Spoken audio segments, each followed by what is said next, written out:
तिमिरान्धस्य ज्ञानाञ्जनशलाकया चक्षुन्मीलितं येन तस्मै श्रीगुरवे नमः।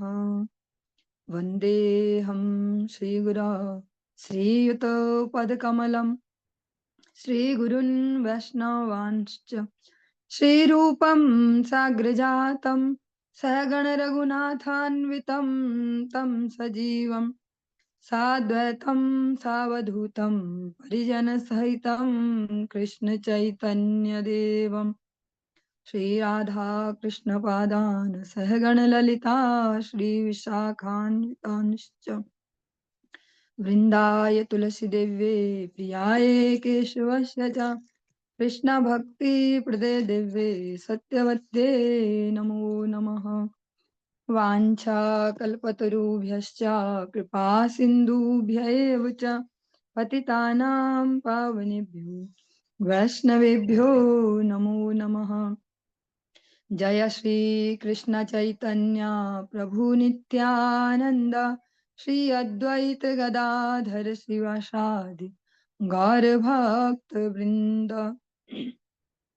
हरे कृष्णा कृष्णा कृष्णा हरे हरे, हरे राम राम राम हरे हरे। सर्वप्रथम भगवान के अभिन्न प्रकाश विग्रह श्री गुरुपाद पद्म पूज्यपाद त्रिदंडी स्वामी अष्टोत्तर सत श्री श्रीमद भक्ति प्रसाद विष्णु गोस्वामी गुरुदेव महाराज के पावन श्री चरण कमलों में असंख्य कोटि दंडवत ज्ञापित करते हुए उनकी अहेतु की कृपा प्रार्थना करती हूँ। वे अपनी कृपा वर्षण करें जिससे निज कर्ता अभिमान भाव को छोड़कर एकमात्र उनकी वाणी के वाहक के रूप में अपना परिचय दे सकूं। परम गुरुदेव नित्य लीला पृष्ठों विष्णुवाद श्री श्रीमद भक्ति दयित माधव गोस्वामी महाराज परमेष्ठि गुरुदेव जगत गुरु भक्ति सिद्धांत सरस्वती गोस्वामी ठाकुर प्रभुपाद व समस्त गुरु परंपरा जय युक्त हो। सपाठ सत श्रीमन नित्यानंद प्रभु श्री गौर हरि वृंदावन बिहारी श्री राधा गोपीनाथ भगवान जय युक्त हो। वह हम सभी पर अपनी कृपा वर्षण करे जिससे भगवान के पवित्र नाम और हरि गुरु वैष्णव सेवा में हम सभी की रुचि उत्पन्न हो सके।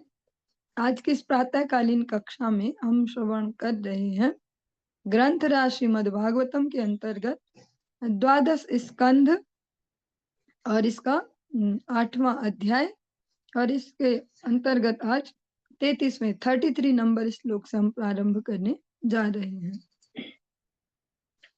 ओम नमो भगवते वासुदेवाय, ओम नमो भगवते वासुदेवाय, ओम नमो भगवते वासुदेवाय। जहां तक हमने श्रवण किया था, जो मार्कंडेय मुनि है, मार्कंडेय ऋषि जो देवराज इंद्र हैं, उन्हें लगा कि इनकी तपस्या से मुझे शायद समस्या हो सकती है, मेरी गद्दी जा सकती है। ऐसा उनके पीछे फिर सारे देवताओं की पूरी टीम लगा दी, कामदेव और उनके सारे अनुचर, कि उनकी तपस्या भंग की जाए। किंतु वे ऐसा करने में असफल रहे, बल्कि उल्टा हो गया। उन सबकी एनर्जी एक प्रकार से खत्म हो गई, उनको ही जो परेशानी होने लगी ऋषि के तपोबल से। ऐसा फिर देवताओं के जो राजा हैं इंद्र, वे भी आश्चर्यचकित हुए कि इतनी शक्ति। और फिर एक और भी बात हुई, भगवान श्री नारायण को मुनि पर कह सकते हैं अत्यंत प्रेम आया, ये जो भगवान ने फिर उन्हें साक्षात दर्शन दिए। भगवान ने इच्छा की कि मैं जरा इनके पास जाऊं, हाँ, क्योंकि जो भी हमारे ज्यादा स्निग्ध जन होते हैं, हमारी जो समस्या वाला टाइम पीरियड होता है, उसमें ज्यादा क्लोज रहते हैं। इसलिए जब उनके ऊपर ये सारे देवताओं ने आक्रमण किया, एक प्रकार से यही शब्द सही होगा, तब भगवान उनके पास आए। तो शुक्ल कृष्णो नव कंज लोचनो चतुर्भुजारव वल्कलांबर पवित्र पाणि उपवीत कम त्रिवृत कमंडलुम दंड मृजुम च वैणवम। पद्माक्षमालामुत जन्तुमार्जनं वेदं च साक्षात् तप एव रूपिणो तपस्तद्धि द्वर्णविसङ्गरोषि च रोचिषा प्रांशु दधानो विबुधर्ष भार्चितो। उनमें से वो जो दो प्रकट हुए वहां पे नर नारायण भगवान, उनमें से एक गोरे वर्ण के और दूसरे सांवले थे और उन दोनों की चार चार भुजाएं थी। उनके नेत्र खिले कमल की पत्तियों जैसे थे और वे श्याम मृग चर्म और छाल का वस्त्र तथा 3 सूत्रों वाला जनेऊ पहने थे। जैसे आजकल तो ऐसी बातें बनाते रहते हैं ना लोग अलग अलग प्रकार से, ऐसे कि जनेऊ और ऐसे ऐसा सब राजनेता अलग टाइप से और सब, लेकिन जो भगवत विग्रह है वो देखेंगे भगवान नृसिंह देव हो चाहे वो कोई से भी हो, चाहे हनुमान जी को देखे कांधे मूंज जनेऊ साजे, तो सब इसको धारण करते हैं। कोई इसको जिस प्रकार से इसको लिया जाता है और पॉलिटिक्स खेली जाती है समाज में अलग अलग प्रकार से, वैसा नहीं है इसका जो इसका वास्तविक अर्थ है। भगवान भी इसको धारण करते हैं सूत्र को। वे पवित्र करने वाले अपने हाथों में यति का कमंडल, सीधे बांस का एक डंडा ऐसा लठ, और कमल के बीज की जप माला, जैसे जप माला अलग अलग टाइप की होती है, कुछ नीम के होती है कुछ कमल के, ऐसे तुलसी महारानी की, तथा दर्भ के पुंजों के प्रतीक स्वरूप में सबको पवित्र करने वाले वेदों को भी धारण किए हुए थे। उनका जो कद था, जो लंबाई थी वो बहुत अधिक थी, लंबा था, और उनका पीला तेज चमकती बिजली के रंग का था। जो आभा मंडल है वो कैसे चमकती विद्युत के जैसे। वे साक्षात तपस्या की मूर्ति के रूप में प्रकट हुए थे और अग्रगण्य देवताओं द्वारा पूजे जा रहे थे। ते वै भगवतो रूपे नर नारायणा वृषि दृष्टोत्थायाद रेण्योच्चैन नामांगेन दंडवत। ये दोनों मुनि नर तथा नारायण श्री भगवान के साकार रूप थे। जब मार्कंडे मुनि ने दोनों को देखा तो वे तुरंत उठ खड़े हुए और तब पृथ्वी पर डंडे की तरह गिरकर दंडवत प्रणाम जिसको कहते हैं अति आदर के साथ उन्हें नमस्कार किया। जैसे समाज में बहुत बड़ी ये जंग हमेशा हमेशा से युद्ध, बहुत बड़ा युद्ध सतयुग से लेकर ऐसा हमेशा, उस समय तो असुर ऐसा कहते थे, लेकिन आज सो कॉल्ड मनुष्य भी ऐसा कहते हैं भगवान निराकार होते, भगवान निरंकार होते हैं। ऐसे अलग अलग पंथ भी बना लिए इस फिलॉसफी को फैलाने के लिए। लेकिन भगवान के इतने सुंदर सुंदर श्री विग्रह हैं अलग अलग प्रकार से, तो कैसे उनको निराकार कहा जा सकता है। ये तो जबरदस्ती पंगे लेने वाली बात है, और वो फिर वही करते जो असुर बुद्धि है। असुर बुद्धि यही है कि जो ईश्वर तत्व है उसको हटाओ, फिर हम सब जगह राज करें। स तत्संदर्शनानंद निवृत्तात्मेन्द्रियाशयः हृष्टरोमाश्रुपूर्णाक्षो न सेहे तावुदीक्षुतम्। उन्हें देखने से उत्पन्न हुए आनंद ने मार्कंडे मुनि के शरीर मन तथा इंद्रियों को पूरी तरह तुष्ट कर दिया और उनके शरीर में रोमांच ला दिया और उनके नेत्रों को आंसुओं से भर दिया। भाव विवल होने से मार्कंडे मुनि उन्हें देख पाने में असमर्थ हो रहे थे। हमारी जो अलग अलग इंद्रियां हैं उनके अलग अलग खुराक है, वो अलग अलग चीजों से संतुष्ट होती है। सारी इंद्रियां देखने वाली सुनने वाली ऐसे जितने भी हैं उनका अलग अलग विषय है। लेकिन भगवान कैसे हैं, वो सभी इंद्रियों को आनंदित कर देने वाले हैं। उनको देख के मुंह भी खुश हो जाता है, उनको देख के आंख भी खुश हो जाती है, आनंदित हो जाती है। खुशी भी एक जड़ सा ही शब्द हो जाएगा जो। लेकिन किन के होते हैं ये सब प्रसन्न सारी इंद्रियां उनको देख के, जो इंद्रिय जयी हैं, जिन्होंने अपनी इंद्रियों को भगवत सेवाओं में भगवत चरणों में जिनको निवेदित कर दिया उनकी।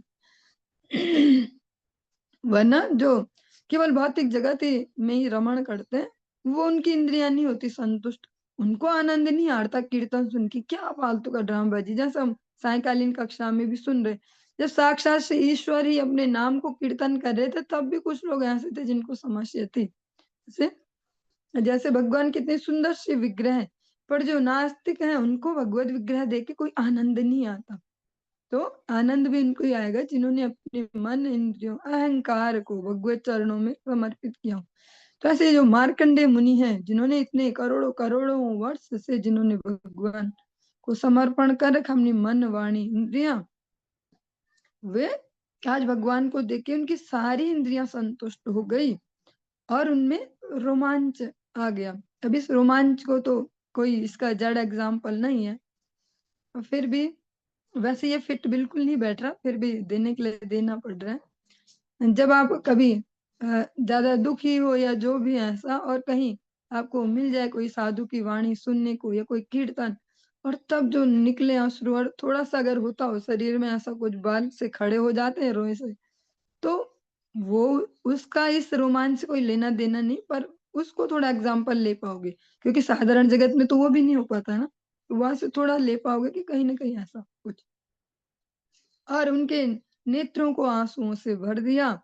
भाव विवल होने से मार्कंडेय मुनि उन्हें देख पाने में असमर्थ हो रहे थे। नेत्रों में तो आंसू भरे पड़े हैं, तो वो भगवान को स्पष्टतया देख भी नहीं पा रहे।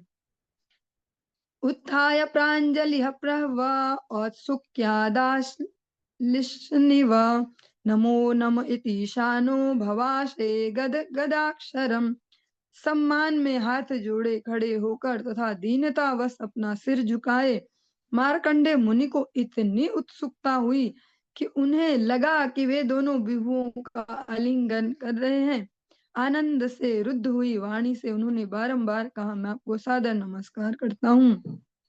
ये दोनों भगवत स्वरूप है, नर और नारायण, उनको देखकर इस प्रकार से। तयोरासनमादाय पादयोरवनिज्य च अर्हणेनानुलेपेन धूपमाल्यैर्पूजयत्। उन्होंने उन दोनों को आसन प्रदान किए, उनके चरण पखारे और तब अर्घ्य, चंदन लेप, सुगंधित तेल, धूप तथा फूल मालाओं को उन्हें अर्पण करके उनकी पूजा की। सुखमासनमासीनो प्रासादाभिमुखो मुनि पुनरानम्य पादाभ्याम गरिष्ठाविदमब्रवीत्। मार्कंडेय मुनि ने पुनः इन दो पूज्य मुनियों के चरण कमलों पर शीश झुकाया, जो सुखपूर्वक बैठे थे और उन पर कृपा करने के लिए उद्यत थे। तब उन्होंने उनसे इस प्रकार कहा, जो दोनों जिनको मुनि कहा जा रहा है, भगवान इस वेश में है, नर नारायण, तपस्या के लिए जो अनुकूल है, वे कृपा करने के लिए उद्यत थे, ऐसा कहा गया उनके लिए। उनको देखकर ही लग रहा है कि कृपालु होकर ही आए हैं। श्री मार्कंडेय मुनि ने उनसे कहा, श्री मार्कंडेय उवाच किं वर्णये तव विभो किं वर्णये तव विभो यदुदीरितोषुः संशम संस्पन्दते तमनुवाङ्मन इन्द्रियाणि स्पन्दन्ति वै तनु भृतामज सर्वयोश्च स्वस्याप्यथापि भजतामसि भावबन्धुः। मार्कंडेय मुनि ने कहा, हे सर्वशक्तिमान प्रभु, भला मैं आपका वर्णन कैसे कर सकता हूँ। आप प्राण वायु को जागृत करते हैं, जो मन, इंद्रियों तथा वाक शक्ति को कार्य करने के लिए प्रेरित करती है। यह सारे सामान्य बद्ध जीवों पर, यहाँ तक कि ब्रह्मा जी तथा शिव जी जैसे महान देवताओं पर भी लागू होता है। अतः यह निसंदेह मेरे लिए भी सही है। तो भी आप अपनी पूजा करने वालों के घनिष्ठ मित्र बन जाते हैं। मतलब आप इतने वृहद हैं कि कोई आपका पान नहीं पा सकता है। हाँ, इसलिए मैं भी कैसे करूं। लेकिन आपका एक साथ साथ दूसरा गुण भी है, और ये गुण ना केवल श्री भगवान में ही है। जो अलग अलग जो पंथ के नाम पे धर्म चल रहे हैं जगत में, जिनको धर्म कह रहे पर है पंथ, ऐसे अलग अलग उनके अलग अलग जो भी पूज्य हेड हैं वो जो है उनमें, और जो अगर सनातन धर्म में देखें, अगर सीधे सीधे ऐसे कंपैरिजन भी किया जाए, जैसा है कि भैया सब धर्म बराबर है, ऐसे ये बहुत बड़ा और सबसे बड़ा डिफरेंस है। यहाँ जो भगवान जी हैं, जो ईश्वर हैं, वे बहुत बड़े भी हैं पर साथ साथ बहुत छोटे भी हो जाते हैं। भगवान इतने बड़े हैं कि देवताओं के भी पहुंच से बाहर है, लेकिन इतने छोटे भी कि एक छोटे बच्चे का जूठा भी ऐसा करके खा सकते हैं, उसके मुंह के अंदर का भी। भगवान दूषित नहीं हो जा रहे, भगवान की बेइज्जती नहीं हो जा रही, मतलब छोटे से छोटे भी हैं। जैसे हनुमान जी के लिए हमने हनुमान चालीसा में सुनते हैं, ऐसे भीम रूप धरी असुर सहारे और सूक्ष्म रूप धरी सियहि। वो छोटे भी हो जाते, उनकी बेइज्जती नहीं हो रही। हनुमान जी कैसे ऐसे इतने मच्छर जैसे, चींटी जैसे, जो और जो पंथ है जिनको सीधे सीधे ऐसे है कि टक्कर पे चल रहे हैं सारे विश्व में, उनकी ये है, वहां केवल बड़प्पन है, ऐसे बहुत बड़े हैं उनके जो जो है उनके आराध्य, वो बहुत बड़े हैं, बहुत, वो छोटे नहीं हो सकते। छोटे वो होते ही नहीं, वो घट जाएंगे छोटे होंगे तो ऐसे। लेकिन यहाँ यही, यहाँ की जो कह सकते हैं सुंदरता है, यहाँ भगवान विभु से विभु है और अणु से अणु भी हो जाते हैं। भगवान परीक्षित महाराज जी की रक्षा के लिए, जिसको सबसे गंदी जगह जगत में कहा जाता, माता के गर्भ के भीतर अ, हर प्रकार से यहाँ से वहां तक प्रवेश कर जाते हैं एक अपने भक्त की रक्षा के लिए। ऐसा अन्य जगह कहीं ऐसा देखा नहीं जाएगा। यही यहाँ पे मार्कंडेय मुनि कहते कि आप तो इतने बड़े हो, ऐसे हो, अवर्णनीय हो, शिव जी ब्रह्मा जी के लिए भी। लेकिन इसके साथ साथ एक और बात है जिससे हमें ढांढस बनता है, वो क्या है कि आप अपनी पूजा करने वालों के लिए घनिष्ठ मित्र बन जाते हैं। जो आपको सेवा करते हैं उनके लिए आप फिर एक उनके दोस्त भी बन जाते हो, मतलब मित्रवत भी बन जाते हो। मित्र मतलब जिसके साथ बहुत कंफर्टेबल रहते हैं और उससे भी आगे पहुंच जाते हैं, कंफर्टेबल से भी आगे। और भाई कैसे, ये वो ऐसे, कंधे पे हाथ रखो, कुछ भी बात बता दो, सोचना नहीं पड़ेगा कि ये बात अभी ऑफिशियली ठीक है कि नहीं है, ऐसे कुछ भी बता सकते हैं, कुछ भी। ऐसे आप मित्र भी बन जाते हो, इतने श्रेष्ठ भी हो, पर ऐसे भी हो जाते हो, सरल भी हो जाते हो। मूर्ति इमे भगवतो भगवस्त्रिलोक्याः क्षेमाय तापविरमाय च मृत्युजित्य नाना विभर्ष्य वितुमन्यतनुर्यभेदम् सृष्ट्वा पुनर्ग्रससि सर्वं विवोर्णनाभिः। हे पूर्ण पुरुषोत्तम भगवान, आपके ये दो साकार रूप तीनों जगतों को चरम लाभ प्रदान करने के लिए, भौतिक कष्ट की समाप्ति तथा मृत्यु पर विजय के लिए प्रकट हुए हैं। हे प्रभु, यद्यपि आप इस ब्रह्मांड की सृष्टि करते हैं और इसकी रक्षा करने के लिए नाना प्रकार के दिव्य रूप धारण करते हैं, किंतु आप इसे निगल भी लेते हैं। जिस तरह मकड़ी पहले जाल बुनती है और बाद में उसे निगल जाती है। मतलब भगवान क्रिएशन करते हैं, सृजन करते हैं, पर उसमें आसक्त नहीं है वो। जैसे हम देखते हैं जड़ जगत में, हाँ, जो व्यक्ति कुछ भी क्रिएट करता है, कुछ संबंध क्रिएट करता है, कुछ वस्तु जोड़ता है, कुछ धन जोड़ता है, कुछ भूमि जोड़ता है, जो जो भी कुछ संबंध जोड़ता है, पर वो उसमें चिपक जाता है। उसको बहुत अत्यधिक दुख होता है जब वो नष्ट होते हैं। कोई संबंध है, कोई वस्तु है, कुछ भी ऐसा, वो उसमें उसको खुद नष्ट करने की हिम्मत नहीं है हमने ऐसे, मतलब उसको नहीं देख पाते ऐसे। लेकिन जो श्री भगवान है वो सामर्थ्य रखते हैं, वो उसमें चिपकते नहीं है। सारे विश्व की सृष्टि करते हैं, पालन भी कर रहे हैं और अंत में लय भी देते हैं उसको। जैसे मकड़ी का एग्जाम्पल लिया कि जैसे वो पहले नहीं मेहनत से जाला बुनती बुनती है, लेकिन लास्ट में उस सबको समेट भी स्वयं ही लेती है। तस्या वितुः स्थिर चरे चरे सितुरङ्घ्रिमूलम् यतस्थं न कर्म गुण काल रजा स्पृशन्ति यद्वै स्तुवन्ति निनमन्ति यजन्त्यभीक्ष्णम् ध्यायन्ति वेद हृदया मुनयस्तदाप्तये। क्योंकि आप सारे चर तथा अचर प्राणियों के रक्षक तथा परम नियंता हैं, इसलिए जो भी आपके चरण कमलों की शरण ग्रहण करता है उसे भौतिक कर्म, भौतिक गुण तथा काल के दूषण छू तक नहीं सकते।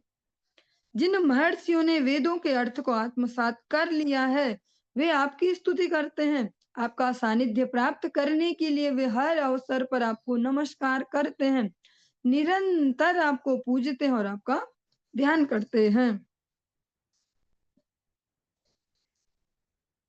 भगवान सारे संदूषणों से पृथक रहते हैं, इसीलिए जो उनकी शरण में जाता है उसको भी इस गुण का लाभ मिलता है। जैसे एक भौतिक एग्जाम्पल ले, कोई बहुत धनी व्यक्ति हो जो उसकी शरण में है, तो उस वो भले खुद धनी नहीं है पर उसको धन वाली टेंशन ही नहीं होगी, क्योंकि जब जिसकी उसने शरण ली वो बहुत धनी है। तो जब उसका कुछ पेंच फंसेगा ऐसा, तो फिर धन वाली प्रॉब्लम सॉर्ट आउट हो जाएगी। कोई बहुत बलवान है पर जो उसके शरणागत है उसमें बल नहीं है, वो तो बेचारा कमजोर सा है ऐसे, पर उसको भी कोई खतरा नहीं है क्योंकि वो शरण में और शरणागत जो वो है शरण देने वाला, वो भी ईमानदार है, शरण इसने ईमानदारी से दी। तो फिर जहां पे कहीं पे ऐसे शारीरिक बल की जरूरत पड़ेगी तो काम बन जाएगा ऐसे। तो जो श्री भगवान है, एग्जाम्पल भगवान पे तो बिल्कुल फिट नहीं बैठते हैं ये, लेकिन हम भौतिक जगत में रहते और इसी प्रकार से हमने अभी सोचना सीखा है, तो हमें एग्जाम्पल यहीं से उठा के समझने होते हैं, तब हमें अच्छे से समझ में आ जाता है। जो श्री भगवान है उनको कोई भौतिक कलमश छू नहीं सकता। भगवान कैसी भी परिस्थिति में गंदे नहीं होते। वे माता के गर्भ में भी जाते तो बाहर निकल के उनका शुद्धिकरण नहीं किया जाता, ये बहुत गंदे हो गए, अब इनका ऐसा ऐसा कुछ करना पड़ेगा। भगवान किसी पापी के हृदय में बैठे हैं और वो रोज किसी का मर्डर भी करता है तो भगवान दूषित नहीं हो जाते। मर्डरर के हृदय में बैठे थे, इनको कुछ उनके लिए प्रायश्चित करवाना पड़ेगा ऐसे। हाँ, भगवान हर जगह है, और उनका उनको वो जो संग का रंग है वो नहीं चढ़ता, वो चढ़ता केवल बद्ध जीवों को। इसमें जो हमारे काम की बात है वो क्या है? हमारे काम की बात है कि कभी भी एकला नहीं चलना, अकेला कभी नहीं रहना। इस भौतिक जगत में जो प्रैक्टिकली एप्लीकेबल फॉर्मूला, अकेले कभी नहीं रहना, कोशिश करनी कोई ना कोई आसपास हो। क्यों? कोई ना कोई आसपास रहेगा तो चाहे उसे दिखाने के लिए भक्त बने रहेंगे, हमारा मन लगा रहेगा भक्ति में ऐसे। अगर अकेले हो गए तो जो अपना वास्तविक मन है, वो जो हमारा प्रारब्ध के कारण अनेक अनेक प्रकार से उसकी कंडीशनिंग हुई है, वो सब बाहर निकल निकल के अनेक अनेक विचार देंगे, अजीब अजीब अजीब अजीब हरकतें भी करवा सकते हैं। और दूसरा, जो भगवान माया है वो भी उसको ही झपटा मारती है, जो या भगवान से दूर हो या भगवान के भक्तों से दूर हो। इसलिए रक्षा इसमें कि उनके आसपास ही रह जाए, आसपास रह जाए, तब हम बचे रह पाएंगे। अकेले रहने में किसी में ऐसी सामर्थ्य नहीं है। और आज का जो समय है अगर प्रैक्टिकली देखें, इसमें तो ये बिल्कुल ही एप्लीकेबल फॉर्मूला है, अकेले वालों का कुछ नहीं हो पाएगा। हमेशा कोशिश करें कोई ना कोई आसपास रहे हमारे, और वैचारिक रूप से भी और ऐसे फिजिकली भी कोई ना कोई रहे आसपास हमारे, जिसको दिखाने के लिए हम भक्त बने तो रह जाए। अगर अकेले रहेंगे तो हमारा जो प्रारब्ध है वो हावी होगा, और फिर वो कुछ ना कुछ कराएगा, और हमारा वास्तविक परिचय वही है जो हम एकांत में। तो इसको एज ए चैलेंज न लिया जाए कि हम तो रह सकते हैं अकेले, अकेले में भी भक्ति खूब करते हैं। इसको थोड़ा सावधानी पूर्वक समझा जाए कि कलयुग है, और कलयुग का यही धर्म है कि जीवात्माओं को जितना नीचे से नीचे गिराया जाए। तो इसमें प्रैक्टिकली ये फॉर्मूला है, एक सावधानी है बचने का तरीका, कि अकेला न रहा जाए।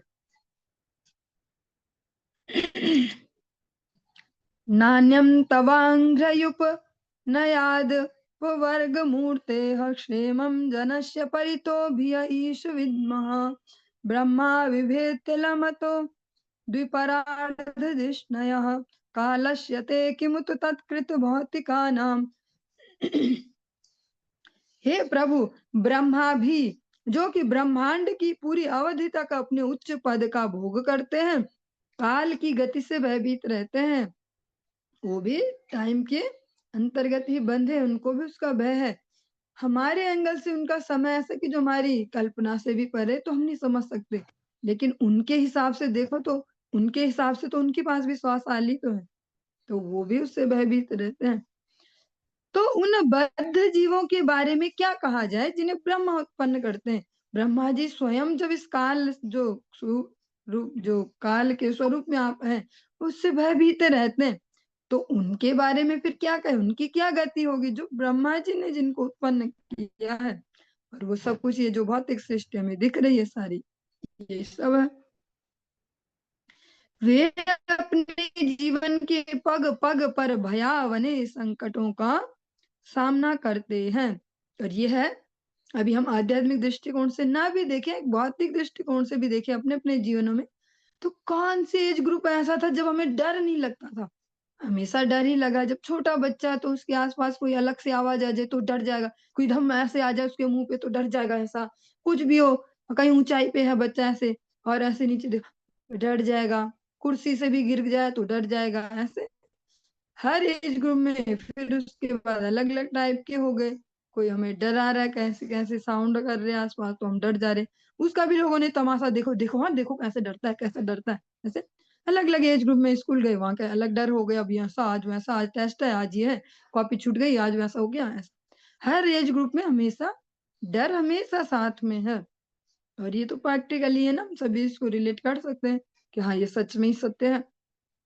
मैं इस भय से छुटकारा पाने के लिए साक्षात मोक्ष स्वरूप आपके चरण कमलों की शरण ग्रहण करने के सिवाय और कोई साधन नहीं जानता। मार्कंडेय मुनि जो अनेक अनेक कल्पों से वह भगवत आराधना में लीन है, वे ऐसा कह रहे, उनको क्या डर है? उनको, उनका डर हमारे वाला नहीं है कि हम कहेंगे इनको भी डर लगता है। उनका डर क्या है? उनका डर है वो अच्छा वाला डर, कि जो होना जरूरी है, कि कहीं मेरी चेतना भगवान से विमुख ना हो जाए। क्योंकि इसकी गारंटी तो कोई कभी नहीं दे पाएगा ना कि अब हम हो गए भगत, अब कभी नहीं बदलेंगे हम। कभी भी कुछ भी हो सकता है, कभी भी दिमाग खराब हो सकता है। तो ये हम सबके लिए भी बहुत प्रैक्टिकली, हमारे बहुत छोटे ही छोटे ये जीवन काल है, इतने बड़े भी नहीं है। लेकिन इतने बड़े जीवन काल वाले मार्कंडे मुनि भी कह रहे हैं, जिनके जितना कोई इतना लंबी उम्र किसी की नहीं है, वो मार्कंडे मुनि भी बोलते कि मैं भयभीत हूँ, और इस भय के लिए मैं आपकी शरण में रहता हूँ हमेशा। तो ऐसा ही हमारे जीवन में भी, हमारे जीवन में अलग अलग भय है, पर सबसे ऊपर अगर इस भय को बिठा दिया कि भगवत विमुखता ना आ जाए कभी हमारे जीवन में, तो सारे भय सब अभय हो जाएंगे। एक बड़ी समस्या ले लो तो छोटी समस्याएं खुद ही गायब हो जाएंगी। तो सबसे बड़ा भय ले लें कि भगवत विमुखता ना आ जाए जिसको हम कहते हैं भक्तों का भाव, भक्ति योग, ऊंचे लेवल पे विरह। वो क्या है एक्चुअल में? अगर समझ पाए, भगवान से दूरी को अनुभव करना। उसको डायरेक्ट तो नहीं कहेंगे भय है, पर वो मतलब ऐसा इसका एक प्रकाश मात्र बोल सकते हैं। उसमें भी भगवत जो भगवान से जो दूरी है उसका अनुभव, इसको अगर हम अपने वाले लेवल पे लाएं तो हमेशा डर के रहें कि भैया कभी दिमाग खराब ना हो जाए। अच्छे अच्छों का देखा है दिमाग खराब होते, बड़े बड़े लेवल वालों को देखा है फिसलते, कभी उसका सुना कभी उसका सुना, और हमने मजे लिए टीवी में रोज रोज सुन सुन के, इसका ऐसा हो गया, वो वैसा पकड़ा गया, वो ऐसा। पर कभी हम भी हो सकते हैं वो, क्योंकि कोई कभी नहीं कह पाएगा कि हमारा पतन नहीं होगा, क्योंकि हमारे अंदर भी वही मन बुद्धि अहंकार है। एक तटस्थ स्वभाव है हमेशा हमेशा के लिए जीव का, जो जीवेर स्वरूप है। कृष्णेर नित्य दास, कृष्णेर तटस्था शक्ति भेदा भेद प्रकाश। तो ये तटस्थता वाला जो गुण है हमेशा रहेगा ही। थोड़ा सा इधर का ज्यादा चार्म मिला किसी भी बहाने, कभी मजबूरी के बहाने, कभी किसी बहाने। एक एग्जाम्पल लेते, बिना नाम लिए, आप लोग उन्हें जानते भी नहीं है। एक माता जी भक्त थी, वैसे उनके आसपास वाला कोई इन कक्षाओं में होता भी नहीं और वो समझ भी नहीं पाएगा कि उनके लिए बात हो रही। कोई माता जी थे, और वो सच में बहुत सरलता से भक्ति कर रही थी। मतलब वो ईमानदार भक्तों में से ही थी, वैसे वाली नहीं थी वो दिखावा वाली या पैसे के लिए, ऐसा नॉर्मल सी वो अच्छे से कर रही थी हरिनाम, ऐसा। लेकिन उनके जीवन में भी एक ऐसा मोमेंट आया, और सबके जीवन में अलग अलग प्रकार से आता है, अलग अलग प्रकार से परीक्षा चलती है भगवान की। और परीक्षा बहुत महत्वपूर्ण भी है, उससे डिफाइन होगा कि भैया हम पे कोई दाव लगाए ना लगाए, हम काम के हैं या नहीं। तो उनको कुछ प्रॉब्लम हो गई ऐसे, पाँव में या कुछ शरीर में ऐसा, हाँ पाँव में ही हुई कुछ प्रॉब्लम हो गई ऐसी गंभीर सी समस्या। तो डॉक्टर को दिखाया, और उनके ऊपर से और कोई नहीं था देखभाल करने को, तो जो बेटियां है उन्होंने दिखाया अच्छे अच्छे डॉक्टरों को देहरादून में आके ही। तो डॉक्टर ने बोला भैया अच्छा आप नॉनवेज नहीं खाते ना, इसलिए आपके शरीर में ये कमी हो गई है, खाना तो पड़ेगा। उन्होंने बोला भैया मुझसे तो नहीं हो पाएगा ऐसे। तो बोला और कुछ नहीं, पर अंडा तो खाना ही पड़ेगा। अब वो बात स्वीकार कर ली गई, और बेटी ने ही बोला भैया मैंने इलाज कराना, मैंने करनी देखभाल, तो खाना ही पड़ेगा, बाकी मुझसे मत पूछना फिर। तो फिर उनका वो शुरू हो गया, और वो मतलब अब वो छूटा भी नहीं है, मुझे नहीं लगता अभी भी छूटा होगा, जो भी भगवान की जैसी इच्छा। हरि नाम तब भी कर ही रही है, पर वो भी जीवन में ऐड हो गया। मतलब उसे स्वीकार ही कर लिया गया कि भैया मुझे रहना जिंदा और ठीक ठाक तो खाना पड़ेगा ऐसे। तो है ना बहुत अजीब सा, कि व्यक्ति अंदर से भक्त है वो अभी भी, पर वो ऐसा भी चलेगा इतना। बहुत सेंसिटिव कभी समय हो जाता है जीवन में। और ये अलग अलग प्रकार से सबके जीवन में आता है, एक ही टाइप से नहीं होता कि हम अभी सोचे तुरंत सुनते। हमारा तो ऐसा हुआ ना कभी, हम तो खुद ही जहर खा लेंगे, ऐसा ही आएगा पहला आइडिया दिमाग में। हमारे साथ कभी ऐसी नौबत आई, तभी जहर खा लेंगे, भैया हम नहीं खाते ऐसा। पर ये किसी को पता नहीं है कि तब क्या माइंडसेट रहने वाला है जब कोई सीन आएगा ऐसे जीवन में। पर वो अलग अलग टाइप से आता है, एक ही टाइप से नहीं आता सबके जीवन में। इसलिए मार्कंडे मुनि कहते हैं कि मैं अपने इस भय से छुटकारा पाने के लिए, जो आपसे विमुखता वाला जो भय है ना, आपसे दूर मेरा मन मुझे ले जाए, उसके लिए आपके श्री चरणों की शरण ग्रहण करने के सिवा कोई साधन नहीं जानता। मुझे दिखा नहीं आज तक कोई ऐसा दूसरा उपाय कि कोई और दूसरे टाइप से भी आपके में मन लगा रह जाए। बस आपके चरणों को पकड़ के ही रखो, यही उपाय है। और हमारे लिए जिस युग में हम चल रहे हैं प्रैक्टिकली, जितना गंभीर युग है हर प्रकार से, अब ये नॉर्मल लाइफ नहीं है। जिसको कुछ समय पहले तक नॉर्मल लाइफ कहते थे, चैन से खाते हैं पीते हैं सोते हैं ऐसा कुछ करते, अब वो भी नहीं है। अब ना चैन से खाते हैं ना पीते हैं ना सोते हैं, कुछ नहीं करते चैन से, भगदड़ भगदड़। ऐसे युग में बहुत ही प्रैक्टिकल है ये, हमेशा भक्तों के कनेक्शन में रहे और अकेले ना रहे कभी। चाहे भक्त ना भी मिले, कोई ना कोई आसपास कोई ना कोई चाहिए ऐसे, जिसको दिखाने के लिए भी हम भक्त बने रह पाए, अकेले ना रहे। तद्भजामृत धियस्तव पादमूलं हित्वेदमात्मच्छदि चात्मगुरः परस्य देहाद्य पार्थं सदन्त्यमभिज्ञमात्रं विन्देत ते तर्हि सर्वमनीषितार्थम्। इसलिए मैं भौतिक शरीर तथा उन सारी वस्तुओं को जो मेरी वास्तविक आत्मा को प्रच्छन्न करती है, मतलब ढकती हैं, उनसे अपनी पहचान का परित्याग करके आपके चरण कमलों की पूजा करता हूँ। ये व्यर्थ अयथार्थ, अयथार्थ मीन जो वास्तविक नहीं है, तथा क्षणिक आवरण केवल उन लोगों के द्वारा आपसे भिन्न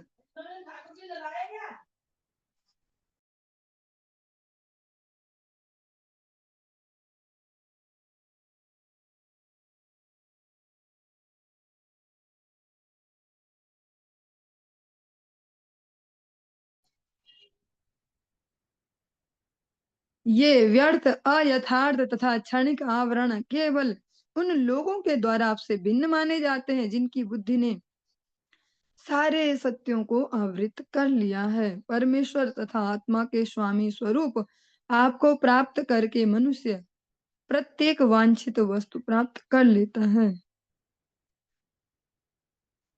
एक बार फिर से श्रवण करते हैं। इसलिए मार्कंडेय मुनि कहते हैं नर नारायण भगवान से, इसलिए मैं भौतिक शरीर तथा उन सारी वस्तुओं को जो मेरी वास्तविक आत्मा को प्रसन्न करती हैं, उनसे अपनी पहचान का परित्याग करके आपके चरण कमलों की पूजा करता हूँ। मतलब अपने वास्तविक स्वरूप में स्थित होके, वो शरीर के रूप में अपनी पहचान रख के नहीं कर रहे कि मैं मार्कंडेय मुनि हूँ और मैं भगवान की तपस्या करता हूँ। शरीर तक से और जो कुछ भी से संबंधित है उनसे स्वयं को विलग करके अपने चेतना में स्थित होके तब वो भगवान को समर्पण करते हैं। ये व्यर्थ अयथार्थ तथा क्षणिक आवरण केवल उन लोगों के द्वारा आपसे भिन्न माने जाते हैं जिनकी बुद्धि ने सारे सत्यों को आवृत कर लिया है। जिनकी ऐसे लोग जिनके लिए भगवान अलग अलग जगह मूढ़ कह रहे हैं, अलग अलग जगह भगवत गीता में अनेक अनेक और साहित्य जो वैदिक साहित्य में मूढ़ सीधे ही भगवान बोलते मूर्ख हैं वे मुझे नहीं समझ पाते मूर्ख। ऐसे वे मूर्ख कौन है? जो अपनी देहात्म बुद्धि में स्थित है। सरल भाषा में कहें तो जो इस शरीर को ही मैं मानते हैं और इससे संबंधित को ही मैं मानते हैं वे, जबकि ये है अयथार्थ, ये हमेशा नहीं रहने वाला। ये सब कुछ जो भी ये शरीर भी चाहे इससे संबंधित भी है, व्यक्ति वस्तु परिस्थिति, लेकिन इनको सत्य मानते हैं और जो वास्तविक सत्य है वो सब ढक लिया गया है उनके लिए, सब ढका हुआ है, उनको वास्तविक सत्य दिखाई नहीं देता। जैसे इस जगत में हम हर दिन देखते हैं कोई ना कोई तो शरीर छोड़ते जाते हैं, हमारे आसपास छोड़ते जाते हैं, फिर भी हमारा जो अपना रूटीन है हम भैया लगे रहते हैं ऐसे। यकीन नहीं होता कि हमारा भी कभी ठिकाना होने वाला, चलो हम भी पैकिंग तैयारी शुरू कर दें ऐसे, जिस हिसाब से जीवन जीना शुरू करें कि अगर अचानक चले गए तो ऐसे ऐसे। तो यही यहाँ पे वो देखते हुए भी उसको स्वीकार न कर पाना, और जितना आसान भी नहीं है लेकिन ये बहुत जरूरी भी है। आसान तो नहीं है पर जरूरी है। बहुत सारी चीजें होती है ना जो जरूरी होती है पर आसान नहीं होती। एक छोटे बच्चे के लिए एग्जाम के लिए इतना इतना पढ़ पाना वो आसान नहीं होता पर जरूरी होता है। घर वाले भी ऐसी ट्रिक वैसी ट्रिक, ट्यूशन लगा, ये कर वो कर वो कर, लेकिन जरूरी। ऐसे ही ये अपने को एक चेतना के रूप में समझना, आसान नहीं है पर यह अत्यंत जरूरी है। परमेश्वर तथा आत्मा के स्वामी स्वरूप आपको प्राप्त करके मनुष्य प्रत्येक वांछित वस्तु प्राप्त कर लेता है। अब ये जो लाइन है इसको कोई भौतिक जीवन में भी सोच सकता है और आध्यात्मिक में भी, जिसका जैसा लेबल हो, कि भैया भगवान ही सर्वे सर्वा है, उनके चरण पकड़ लो तो सब पूरा हो जाएगा। ऐसे सरल शब्दों में ऐसा ही है। अच्छा, वो भौतिक जगत भी है तो उसके लिए अगर हम भौतिक जगत में ही मारा मारी करेंगे तो तब भी वो पूरा नहीं हो पाएगा जितना भौतिक जगत हमें चाहिए। भौतिक जगत भी चाहिए तो ठाकुर जी की शरण ले लो, वो उसको फ्री में दे देंगे, मतलब बहुत सरलता से दे देंगे। क्योंकि इस भौतिक जगत में जितना हम प्रयास करते जाते हैं कोई चीज सरल करने के लिए, इतनी वो जटिल होते जाती है। कोई समस्या हो, हम बोले अभी इसमें भजन करने से क्या होगा भाई, इसको तो प्रैक्टिकली सॉल्व करना होगा। लेकिन सबसे पहले ये समझना जरूरी है कि जो भगवान नाम है वही सबसे पहला सत्य है और वही सबसे ज्यादा व्यवहारिक है। अभी अभी जो कंडीशनिंग हमारी, जैसा भी हमने देखा सुना है, उसमें क्या लगता है कि जो भगवान का नाम हम करते हैं वो एडिशनल है। कुछ वो अलग से कि भगवान जी का नाम जब करते हैं तो माला जब करते हैं उसे ऐसा ऐसा। लेकिन जो वास्तव में जो सत्य है वही नाम जप है। अच्छे, इसको इन लाइनों को और सरल करते हैं, मुझे भी खुद कॉम्प्लिकेटेड लगते हैं। ऐसे नित्य लीला पुरुष श्री भक्ति प्रमोद पूरी गोस्वामी महाराज जी, जो भगवान के इतने कह सकते हैं सरल भी और भाव संपन्न भक्त हुए। इसी युग में हुए। उन्होंने भी अंग्रेजों के समय में बीएससी एमएससी सब किया, साइंस के स्टूडेंट रहे ऐसे, फिर अपने गुरुदेव को समर्पण किया। और मतलब वो ऐसे नहीं थे कि जैसे हम सोचे कि ऐसे थे बेचारे, कभी कुछ नहीं रहे इस दुनियादारी में, कहीं पढ़ाई लिखाई ऐसा कुछ दुनियादारी नहीं दिखी। ऐसा नहीं है, यहीं से ऐसा जीवन भी है उनका। लेकिन उनका भी जो कंक्लूजन अपने जीवन का हम सभी के लिए छोड़ के गए, जो हम देखते हैं वो क्या है, भगवान में समर्पण, प्रेम जो उनके हृदय में, भगवत सेवा में जो अनुराग है उसको कोई उनसे छीन नहीं पाया। उनका जो नाम में अनुराग है उसको उनसे कोई छीन नहीं पाया। बाहर से कैसी कैसी परिस्थितियां रही वो सबके जीवन में आती हैं। ऐसा तो नहीं है कि एक मैं ही ऐसा हूँ पूरी दुनिया में, मेरे लिए सारी मुसीबतें, ऐसा नहीं है। वो सबके लिए डिजाइन की गई है। सारी जीवात्माओं को आगे बढ़ाने के लिए उन सबके रास्ते में हर्डल लगाए गए हैं। जो जिस लेवल पे उसके रास्ते में वैसे हर्डल है। पर हर्डल सभी के जीवन में होते हैं, मतलब बाधाएं जैसे रोड में होते हैं ना ब्रेकर्स बने, तो सबके जीवन में, चाहे वो आध्यात्मिक जीवन है चाहे भौतिक, तो उनके जीवन में भी तो रहे होंगे। और फिर उनके जीवन में तो और बड़े लेवल के आए होंगे ना। जो जितने बड़े लेवल का खिलाड़ी उतनी बड़ी समस्याएं। लेकिन उनका जो भगवत सेवा का अनुराग है, भगवान के प्रति जो भाव है, जो औदार्यता है, जो गीलापन है, भक्ति भाव है सेवा का, उसको कोई छीन नहीं पाया। उनको कभी ऐसा नहीं कर पाए कोई कि देख ली बहुत दुनियादारी, भैया ऐसा है नहीं प्रैक्टिकली और छोड़ो किसका, ऐसा कोई नहीं कर पाया। भगवान का जो सेवा में अनुराग है और जो नाम में अनुराग है उसको कोई नहीं हटा पाए। तो वो कंक्लूजन भी यही देते हैं कहीं कहीं, अगर उनके उपदेशावली में पढ़े, कि हम आए ही इस जगत में केवल भगवान का नाम करने के लिए, भगवान का ही नाम करने के लिए आए हैं। जैसा सनकादिक करते हैं, निरंतर करते हैं। वो ब्रेक लेके नहीं करते कि 2 घंटे माला जब करते रहे, ऐसे ऐसे नारद जी करते हैं, वे निरंतर करते हैं। नारद जी ऐसे नहीं करते कि 6 घंटे करते और हो गया, ऐसे निरंतर। भगवान भगवत गीता में कहते हैं जो यो माम स्मरति नित्य सा सततम कीर्तयन्तो माम, सततम ऐसे लगातार। तो इसीलिए वो कहते हैं कि हम केवल यहाँ नाम जप के लिए आए हैं, भगवान का नाम करने के लिए आए हैं। लेकिन हमसे हो नहीं पाएगा क्योंकि हमने कभी किया नहीं, हम बोर हो जाएंगे, कभी आफत भी आ जाएगी ऐसा। इसलिए बाकी सारी चीजें हैं, बाकी सारी चीजें हमारा मन लगाने के लिए ऐसे ऐसे, अब ये भी कर लिया वो भी कर लिया, अब ये गृहस्थ में इसके ये कर्तव्य, ये इस ब्रह्मचर्य में इसके ये ऐसे ऐसे। वास्तव में जो हमारा उद्देश्य है वो भगवत नाम, और भगवान नाम ही फिर हमारे जीवन को सारी परिपूर्णताएं दे देता है, भगवत सेवा भगवान नाम। तो उनका बहुत अच्छा ऐसा एग्जाम्पल है ये यहाँ पे जो ये लास्ट जो लाइन है, परमेश्वर तथा आत्मा के स्वामी स्वरूप आपको प्राप्त करके मनुष्य प्रत्येक वांछित वस्तु प्राप्त कर लेता है। मतलब सॉफ्टवेयर वर्किंग अगर स्ट्रांग होते जाएगी तो हार्डवेयर जो वर्किंग वो सॉफ्ट होते जाएगी, वो सरल होते जाएगी। और जो जान खपाते जाएंगे हार्डवेयर वर्किंग में, ऐसे बाहर का झमेला तमेला समेटने में, तो बुद्धि उतनी नीरस होते जाएगी, जीवन में नीरसता आती जाएगी। संघर्ष जो करते हैं ऐसे ऐसे नीरसता जीवन में आती जाएगी।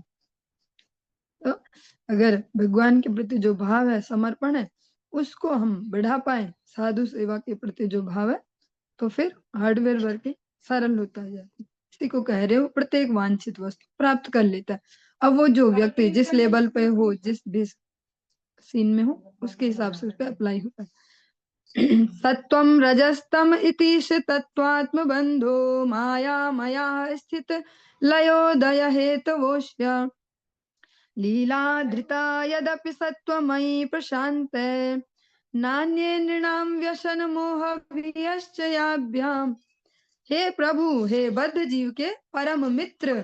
जैसा हम कल रात्रि की कक्षा में भी सुन रहे थे ना, भगवान कहते हैं कि मैं हूं तुम्हारा भैया, तुम मेरे नित्य दास हो, और आमी बिना बंधु आर के आछे तुम्हारे। जैसा भक्तिनोद ठाकुर जी कीर्तन में भी कहते हैं, जीव जाग में आमी बिना बंधु आर के आछे तुम, मेरे अतिरिक्त तो कौन है तुम्हारा ऐसा मित्र, दुनिया में कोई नहीं है, मैं ही सबसे अच्छा मित्र हूँ। ये मार्कंडेय मुनि भी यही शब्द यूज कर रहे हैं, हे प्रभु, हे बद्ध जीव के परम मित्र।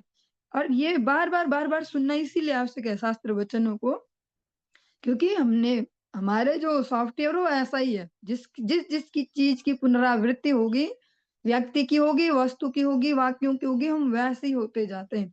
जैसे लोगों की हम संगति में रहते हैं, कहते हैं ना सरल में जैसा संग रंग, पर इसका प्रैक्टिकल फॉर्मूला क्या है? रिपीटेशन हुआ है, बार बार पुनरावृत्ति हुई है, उन लोगों के आसपास रहे, बार बार उनसे सुना, उनके सोचने का तरीका देखा, बार बार, फिर उसको हमने अपने जीवन में अडॉप्ट कर लिया, हमें भी पता नहीं चला कब हम वैसे ही हो गए, ऐसा वाला। या जैसे हम वो बार बार ऐड वाला एग्जांपल देते हैं कि बचपन से बार बार लक्स का ही ऐड देखा, तो साबुन के नाम पे लक्स ही पता है, पेस्ट के नाम पे कोलगेट ही पता है, बार बार वही ऐड देखा। ऐसे डिटर्जेंट के नाम पे निरमा निरमा निरमा सुना तो डिटर्जेंट मतलब निरमा। ऐसे मतलब जैसे एक बड़ी एज के नहीं होते, डिटर्जेंट मंगाते बच्चों से तो बोले निर्मल लिया, जबकि अब तो कम से कम 10 20 50 ब्रांड आ गए, वो लाएगा भी कुछ और, परंतु बोला जाएगा निर्मल लिया। क्यों? निरमा बार बार सुना था। ये जो साइंस है रिपीटेशन की, यही हमारे लिए आवश्यक है। इसीलिए बार बार साधु गुरु की वाणी सुनना, शास्त्रों की वाणी सुनना, बार बार, फिर उससे हमें ये चाहे जैसे भी वो पक्के होते जाएंगे ये भाव। ऐसा नहीं होगा हम वहां सब कुछ छोड़ छाड़ के, साधु संग छोड़ के, शास्त्र अध्ययन छोड़ के, श्रवण छोड़ के बैठ गए। हम तो करते हैं, एकादशी भी करते हैं, 16 माला भी करते हैं, भोग भी लगाते हैं, हम तो है भक्त, हम तो कर रहे हैं भक्ति। से नहीं हो पाएगा। भक्ति का जो नवीनीकरण है, नूतनीकरण, दिने दिने नवम नवम, आनंद पूर्वक तब हो पाएगी भक्ति जब संग निरंतर होगा। मार्कंडेय मुनि, जैसे हमने कल सुना ना कि महाप्रभु ने बोला कि तुम सब मेरे दास हो, मैं ही हूँ तुम्हारा वास्तविक बंधु, मैं ही स्वामी। फिर सुना कि हाँ, भक्ति विनोद ठाकुर जी ने भी कीर्तन में बोला, हमें बिना बंधु आर के अच्छे तो आर, वहां भी सुन लिया दोबारा। आज फिर वही लाइन यहाँ दोबारा आ गई, क्योंकि भगवान भी चाह रहे कि इसको पक्का कर लो। हे प्रभु, हे बद्ध जीव के परम मित्र। हम बार बार सुनेंगे कि सबसे अच्छा दोस्त श्री कृष्ण, सबसे अच्छा दोस्त श्री कृष्ण, ऐसे तो वो पक्का हो जाएगा कहीं न कहीं दिमाग में। और इससे बढ़िया लाइफ इंश्योरेंस क्या हो सकता है? दिमाग में ही फिट हो जाए कि इतना बड़ा सेठ तो बैठा है मेरे सर पे, कोई टेंशन नहीं, ऐसे। यद्यपि इस जगत की उत्पत्ति, पालन और संहार के लिए आप सतो, रजो तथा तमो गुणों को, जो आपकी माया शक्ति है, स्वीकार करते हैं, किंतु बद्ध जीवों को मुक्त करने के लिए आप सत्व गुण का प्रयोग करते हैं। अन्य दो गुण उनके लिए मात्र कष्ट, मोह तथा भय लाने वाले हैं। यहाँ पर भी बहुत सटीकता के साथ और बिना कुछ ज्यादा सुंदर सुंदर अच्छा अच्छा ऐसे प्रेजेंटेशन के बहुत अच्छे से सत्य को रख रहे मार्कंडेय मुनि कि आप अपनी जो माया शक्ति के जो तीनों गुण हैं, इस जगत के सृष्टि पालन इत्यादि कार्यों के लिए इनको स्वीकार करते हैं, पर भगवान को उनका संग दोष नहीं लगता कि रजोगुण वाली एक्टिविटी में। जैसे अच्छा सा एग्जांपल लेते हैं कि भैया शिव जी तो तमोगुण उन्होंने स्वीकार किया, उन्होंने लय को स्वीकार किया कि ठीक है ये सब मुझे, और सारे उनके अजीब अजीब से ऐसे भक्त और वो सब, लेकिन शिव जी अजीब अजीब नहीं हो जा रहे फिर ऐसे भक्तों को दिख दिख के, या वो नहीं हो जा रहे वैसे। उनका जो अंतःकरण है वो कैसा है? भगवत दासत्व वाला, वो हमेशा वैसा ही, उनको नहीं हो जा रहा वो अजीब अजीब लोगों के साथ रह के वैसे ही हो जाए। उनको संग दोष नहीं लग रहा। हाँ, इसमें एक बात कही मार्कंडेय मुनि ने, किंतु बद्ध जीवों को मुक्त करने के लिए आप सत्व गुण का प्रयोग करते हैं, लेकिन बद्ध जीवों को इस सारे जो जगत का झमेला इससे बाहर निकालने के लिए प्रयोग किया जाता है सत्व गुण। जो दोनों गुण है, बाकी रजो और तमो, उनका कोई यूज नहीं है, क्योंकि वो दोनों ही बहुत भयावने हैं। ऐसे धीरे धीरे धीरे धीरे धीरे तो कहते सबको अब टाइम पीरियड ज्यादा ही हो चला है। अब वो सीन भी नहीं है कि कोई नई नई हो आप लोग और से नए बच्चे जैसा ट्रीट किया जाए, नहीं नहीं भक्ति ऐसे। बहुत ही सेंसिटिवली समझना होगा कि जो रजोगुण है तमोगुण है, उनको थोड़ा हम रोज आइडेंटिफाई करना शुरू करें और अपने जीवन से अलग करें ऐसी एक्टिविटीज को जो रजोगुण और तमोगुण को बढ़ाती है। तस्मात् वेहा भगवन्नथ तावकानां शुक्लां तनुं स्वदयितां कुशला भजन्ति यत् सात्वताः पुरुषरूपमुशन्ति सत्वं लोको यतो भयमुतात्मसुखं च न चान्यत्। हे प्रभु, क्योंकि निर्भीकता, आध्यात्मिक सुख तथा भगवत धाम ये सभी शुद्ध सत्व गुण के द्वारा ही प्राप्त किए जाते हैं, इसलिए आपके भक्त इसी गुण को आप पूर्ण पुरुषोत्तम भगवान की प्रत्यक्ष अभिव्यक्ति मानते हैं, रजो तथा तमो गुण को नहीं। इस तरह बुद्धिमान व्यक्ति आपके प्रिय दिव्य रूप को, जो कि शुद्ध सत्व से, जिसको विशुद्ध सत्व कहते हैं, उससे बना होता है, आपके शुद्ध भक्तों के आध्यात्मिक रूपों के साथ पूजा करते हैं। हाँ, ये जो हम सुन रहे हैं अभी ये वाला श्लोक, इसको ऐसे समझे जैसे सामान्य लेवल पे जहाँ मनुष्यों के भी जो हमारे आसपास है, इसमें तो यही झगड़ा चल रही है, इसको मानते वो उसको मानते, और इसको क्यों नहीं मानते ऐसा। लेकिन इसका एक कारण है। कारण क्या है? अभी जो हमने इससे पहले श्लोक में सुना कि इस बद्ध जगत से मुक्त करने के लिए जो गुण प्रयोग किया जाता है भगवान के द्वारा भी, वो सत्व गुण, ठीक है। और इसीलिए जिनको इस बद्ध जीवन से वास्तव में मुक्त होना है, ऐसे ठिकाने पे पहुंचना जहां से वापस इस बद्ध जीवन में जबरदस्ती नहीं आना पड़ता, वो अलग है। भगवत सेवा में आते हैं, नाम प्रचार में, ऐसे वो अलग है। लेकिन ऐसे ना आना पड़े यहाँ अपने कर्म फल भोगने, उनको क्या चाहिए? जिनकी ऐसी इच्छा हो, उनको फिर भगवान नारायण जो तत्व है, भगवान श्री कृष्ण, भगवान श्री राम, नरसिंह वरा, इनकी शरण लेनी होगी अनन्यता से। क्यों? क्योंकि जो बाकी और भगवान के प्रतिनिधि हैं, जिनको हम देवी देवता कहते हैं, हाँ, वो भी भगवान के प्रतिनिधि है ना, तो पूजा करने के योग्य हैं वो भी। पर अनन्यता से फिर उनकी शरण जो लेंगे, तो वो रजो और तमो के जो अलग अलग कैटेगराइजेशन है उनका भी उसके अंतर्गत ही रह जाएंगे, वो शुद्ध सत्व में नहीं आ पाएंगे। तो उनके लिए फिर ये जो है जगत, इस जड़ जगत से मुक्त होना, वो नहीं हो पाएगा संभव। नहीं तो जिनकी जिनकी ये वाली इच्छा है कि हमारा बढ़िया से चले भैया, हमें नहीं इच्छा हो कहाँ वो गोलोक धाम और ऐसा यद गतवान, हमारा तो ये बढ़िया से जिंदगी चले, मस्त रहे ऐसे, उनके लिए बहुत बढ़िया। फिर वो अलग अलग देवी देवता किन्हीं की भी उपासना करे, वहां भी अगर अनन्य होके करेंगे तो ज्यादा बढ़िया रिजल्ट मिलेंगे। उनके लिए फिर ठीक ही है, जिनको पता ही है। लेकिन जिनको इस जड़ जगत से बाहर जाने का सोचना है कि भैया बार बार जन्म मृत्यु, जैसे वो एक एग्जाम्पल देते हैं ना, निक निक साधु जन, कि जेल में आए राष्ट्रपति और उनसे कोई कुछ मांगे, तो वही वाली बात है कि जिसको इतना ही है कुछ, हाँ। चलिए थोड़ा सरलीकरण करते हैं। जैसे जेल में आए कोई बड़ा आदमी, कोई चलो राष्ट्रपति आ जाए या प्रधानमंत्री, और आज के भैया लॉटरी लगी है सब कैदियों की, बोलो किसको क्या क्या चाहिए। कोई बोले भैया यहाँ ना साबुन नहीं मिलती नहाने को और खुजली खुजली होती है, साबुन दिलवा दो थोड़ा, बोलो इनको ऐसे। कोई बोले यार कभी कभी पनीर भी खिलवा दो, ऐसे वो नहीं चलता, ठीक है। कोई कुछ बोले ऐसे ऐसे, कोई बोले चलो अब इंटरनेट सारी दुनिया में, थोड़ी देर के लिए हमें भी दिलवा दो इंटरनेट, हम भी कुछ देखें दिन दुनिया, क्योंकि टीवी तो बहुत पहले से चलता है, हमने बचपन में ही देखा था। तब सुना था कि जेल खतरनाक होती है, कंकड़ पत्थर खिलाए जाते। लेकिन जब स्कूल वाले लेके गए जेल दिखाने, तो बहुत बढ़िया थी। वहां दिखाई इन्होंने, हरी सब्जियां भी बन रही है, ये भी बन रहा, टीवी भी लगे हैं कमरे में, टीवी भी देख रहे हैं कैदी बैठ के, खैर हम भी रखे। तो पहली बार ऐसे बहुत हैरानी हुई कि यही सुना था तक जेल में तो चक्की पीसते हैं ऐसे। या तो मजेदार जेल। हाँ, तो ऐसे वे अपनी अपनी समस्याएं सुनाएंगे बहुत से। और जो ये चीजें मांग रहे हैं, बहुत सारे ऐसे कैदी भी होते हैं जो जेल में रहना एंजॉय करते हैं। सुनने में अजीब लग रहा होगा कि ऐसा कौन होगा कि जेल में खुश रहता होगा। होते हैं ऐसे। इसको मैं इतने कॉन्फिडेंटली कैसे बोल पा रही हूँ, क्योंकि मैं इतनी जेलों में तो नहीं गई ना, सब देखते कि मजे में भी रहते हैं। पर एक जेल वो तब भी देखी थी। और दूसरा एक एक्सपीरियंस भी है। जहाँ हम रहते वहाँ एक फैमिली थी जिनका कुछ था, बहू का केस वेस ऐसा। काफी सालों जेल में रहे पति पत्नी। और काफी टाइम बाद फिर जो उम्र कैद वो पूरी हो गई, घर आ गए ऐसे। तो वहां पे भी वो चैन से रहे ऐसे। उन्होंने एक्सपीरियंस दिया कि नॉर्मली तो होता है वहां पे भी जीवन ऐसे, खाना पीना सोना। ठीक है।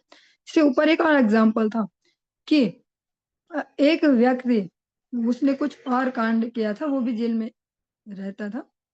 उसी गांव का कभी कुछ साल बाद एक और युवक जेल जाने की उसकी नौबत आई।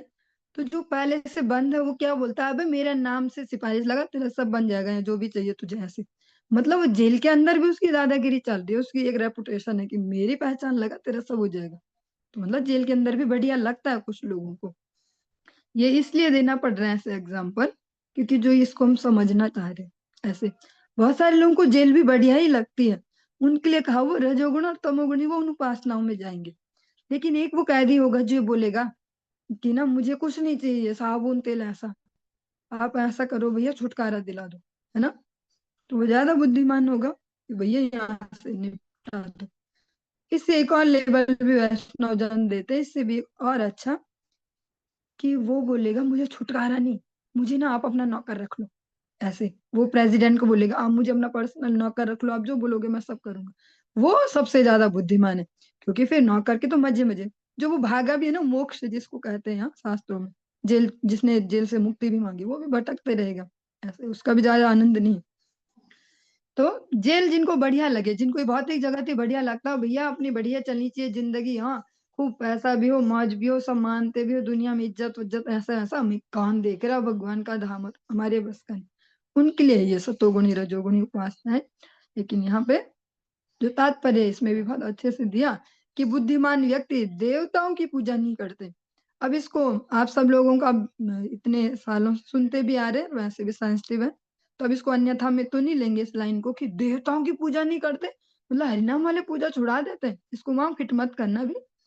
जिस एंगल से समझते जा रहे हो वैसे ही समझना।